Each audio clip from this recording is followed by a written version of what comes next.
The night they fired me, I didn't argue. I packed my desk into a cardboard box while whispers circled like vultures. What no one knew, what I didn't tell a soul, was that the company that just let me go still cut me a check every month. A silent contract. A stake in their future. I owned more of them than they owned of me. But I kept quiet. Sometimes silence is sharper than rage. I drove home with my box of useless papers, expecting at least some comfort. Instead, I walked into chaos.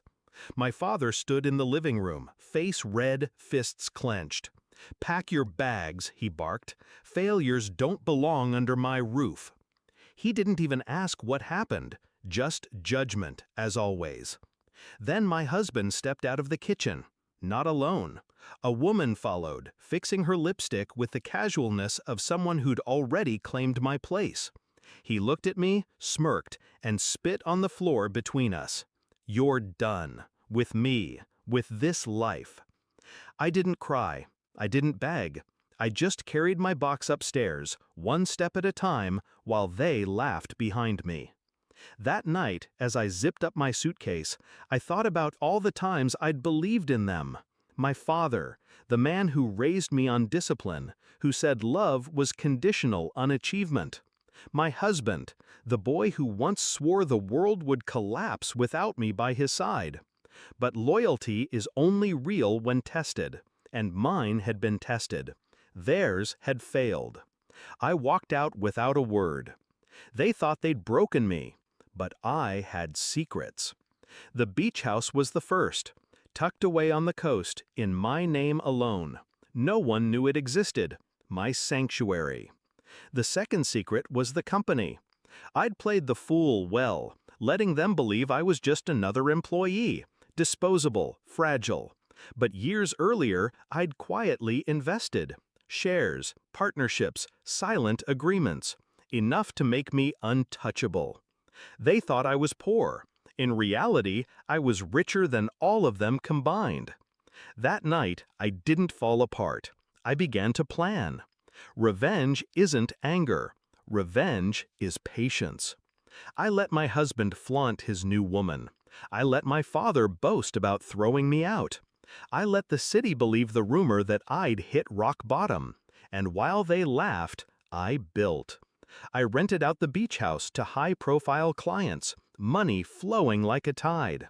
I bought another property under a shell name, then another. Quietly, silently, my empire spread. Meanwhile, I watched my father's business crumble. He'd leveraged too much, bet too high. I could have saved him, but I didn't. Instead, I bought his debt, piece by piece, until the bank answered to me, not him. My husband? He burned through money faster than he made it. Lavish dinners, vacations he couldn't afford. I fed the fire, pushing credit his way through hidden hands. The deeper he fell, the sweeter it became. The confrontation came 2 years later. My father showed up at my office unannounced. Not the home office he remembered, no. A glass tower downtown, my name etched into the marble of the lobby. He looked smaller than I remembered, tired, hollow. "I need help," he said, voice cracking. "The bank owns everything." I leaned back in my chair, calm, collected. "No," I corrected, "I own everything." He froze. Confusion first, then realization. His empire was mine now. The same daughter he'd thrown out had been signing his checks for months. I didn't yell. I didn't gloat. I just let silence sink its claws in. That silence hurt more than any insult. My husband came next. He found me at a charity gala. He looked older, bloated, desperate. His new woman was gone, replaced by a bitter loneliness. "Please," he whispered, grabbing my wrist. "I made a mistake." I smiled, slow and deliberate. "You made several." He didn't know that the repossession of his car, the foreclosure of his condo, the credit calls, every ounce of his misery had been orchestrated by me. Step by step, I dismantled the life he thought he'd built on my ashes. I leaned close enough for only him to hear. Do you remember spitting on me?